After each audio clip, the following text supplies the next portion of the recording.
Oi, gente. Essa semana, então, a gente vai falar de faringe e laringe, tá?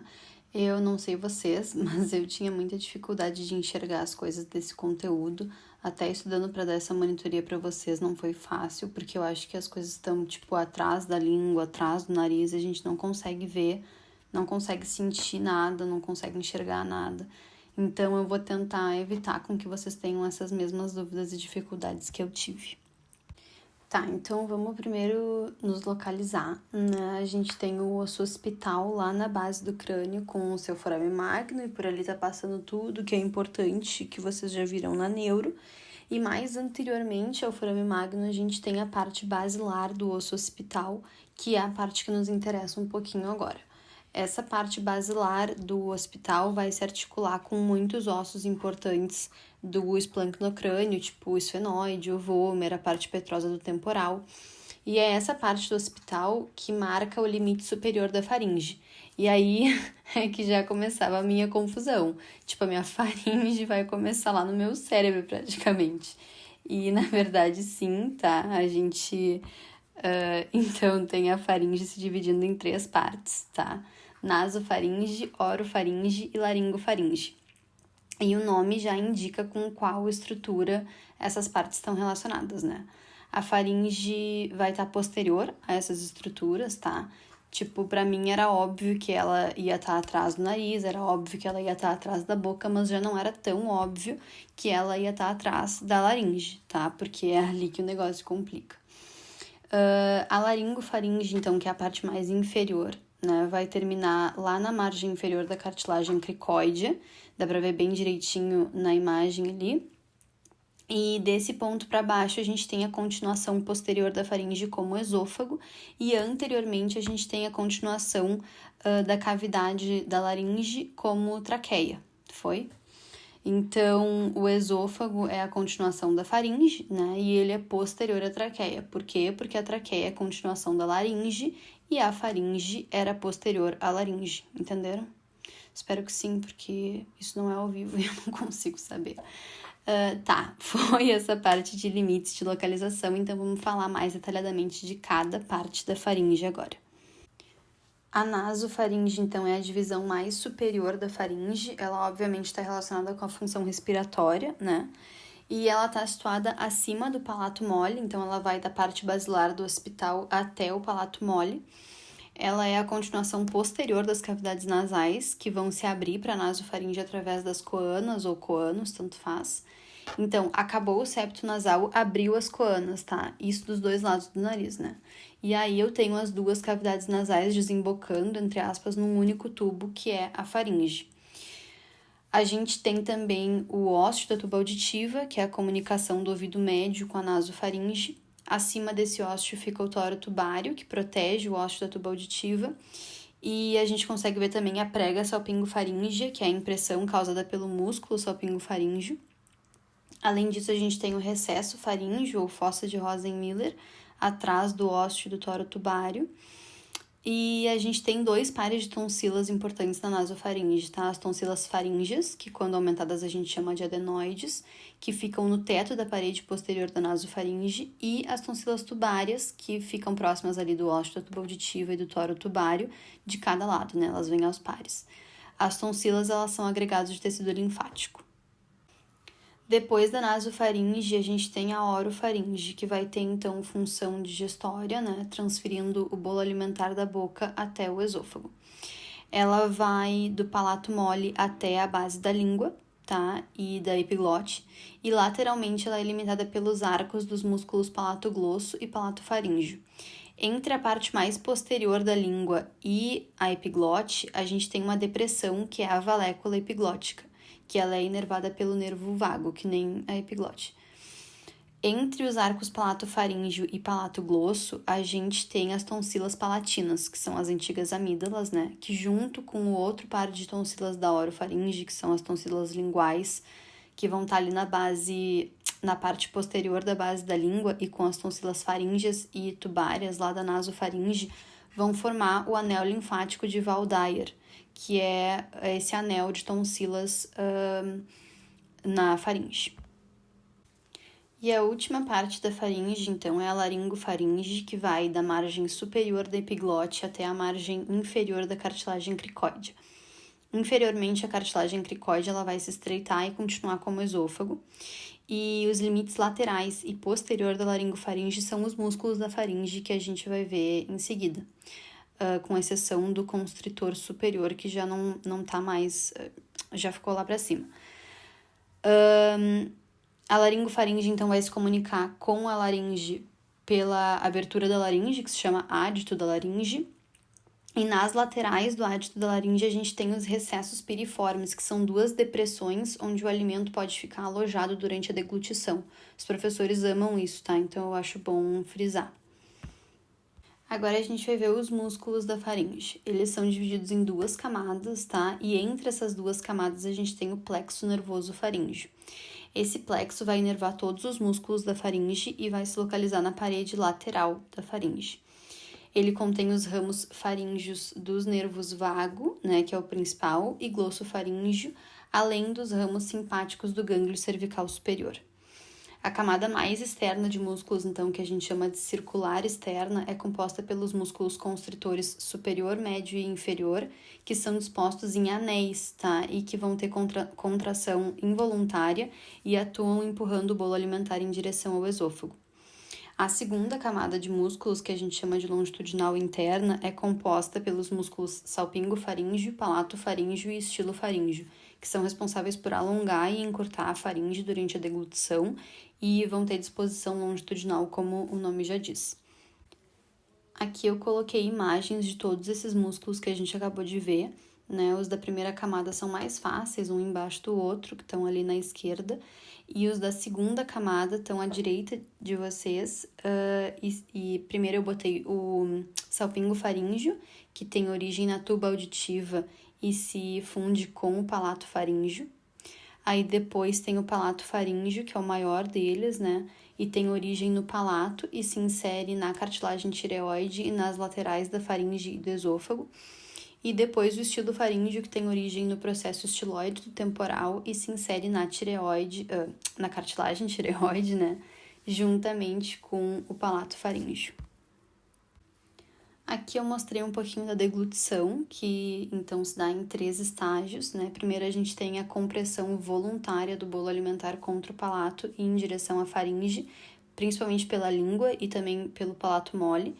Depois, o palato mole se eleva, né, separando a cavidade nasal da oral e da faringe, e a faringe vai se tornar larga e curta por ação dos músculos da segunda camada, né, que a gente acabou de ver, pronta para receber o bolo alimentar. Essa segunda etapa, ela é involuntária, tá?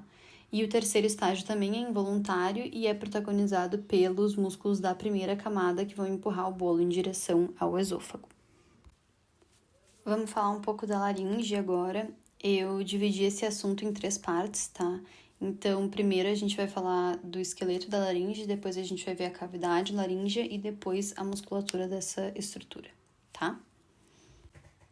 A laringe é uma estrutura composta, então, pelo osso hioide e por 9 cartilagens, além de todos os ligamentos, membranas e articulações entre essas estruturas. Ela tem como função a respiração, né, porque conecta a parte final da faringe à traqueia, e a fonação por conter as pregas vocais, né. Ela está localizada na parte anterior do pescoço, a nível de C3 a C6.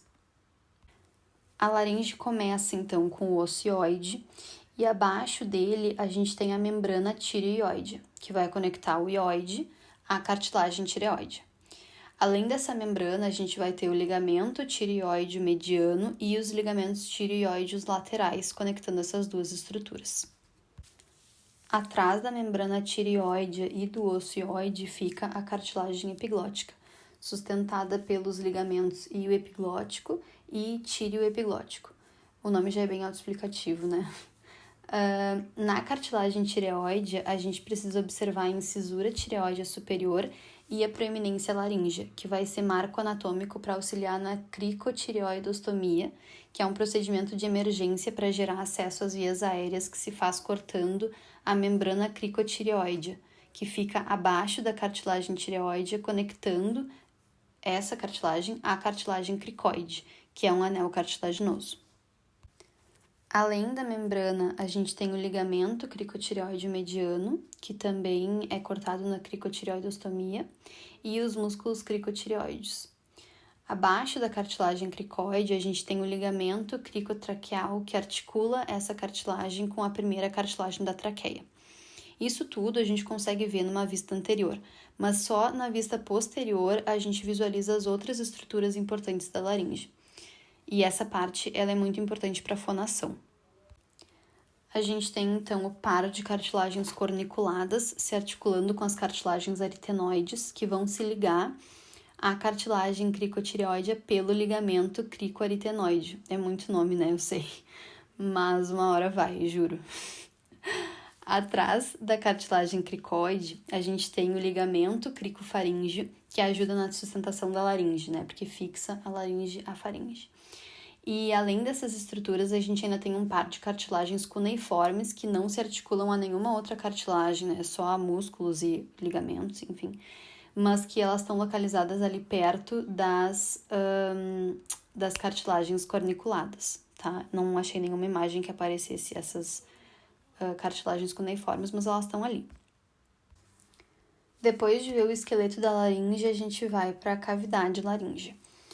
A cavidade laríngea ela vai do ádito da laringe até a borda inferior da cartilagem cricoide e ela é dividida em 3 partes: supraglote, glote e subglote.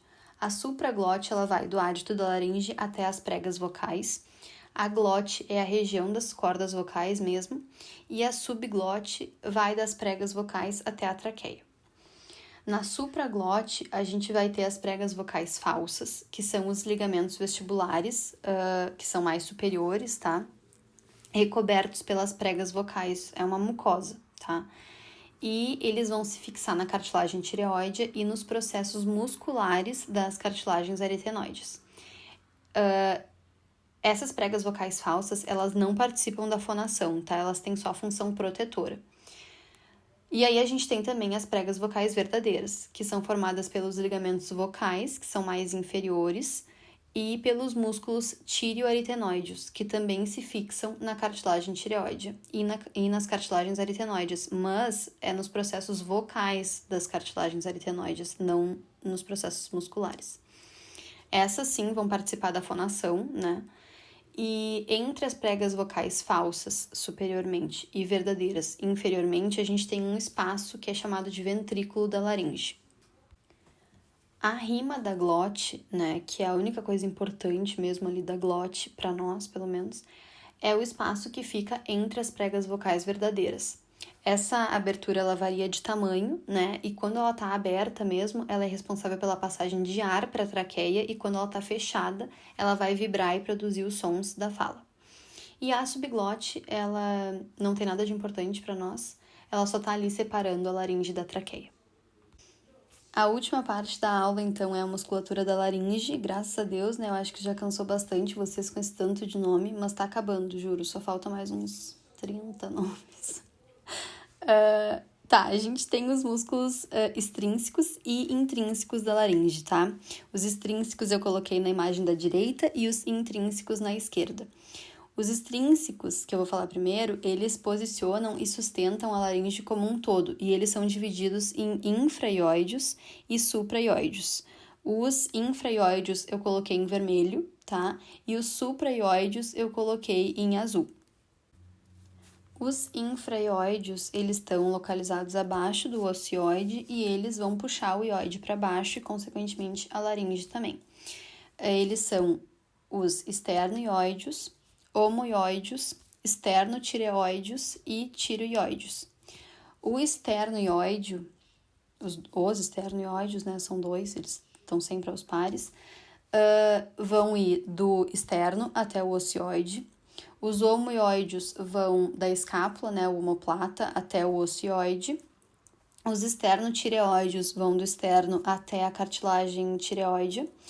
E os tireoides vão da cartilagem tireoide para o ocioide. Os supraioides vão estar localizados acima do ioide e vão levantar o ocioide e a laringe, e são os miloioides, genoioides, que não estava ali na imagem, então eu coloquei um maisinho ali, os estiloioides, e o ventre posterior dos músculos digástricos, tá?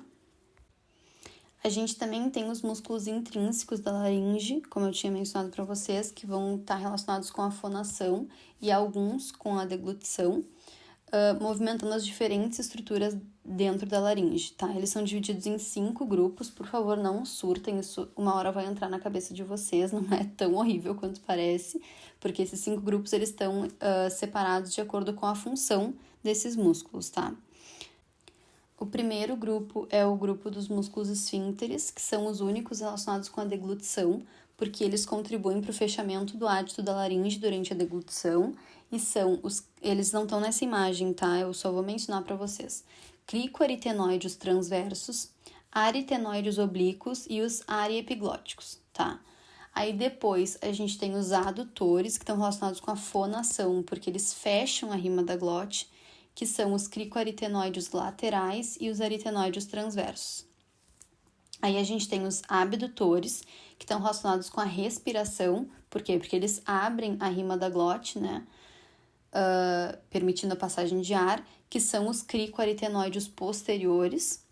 Aí a gente tem os tensores, que são responsáveis pelo alongamento das cordas vocais, que são os cricotireoides e os músculos vocais, e eles estão relacionados com um som agudo, porque quando eu tensiono e alongo as cordas vocais, eu produzo um som agudo.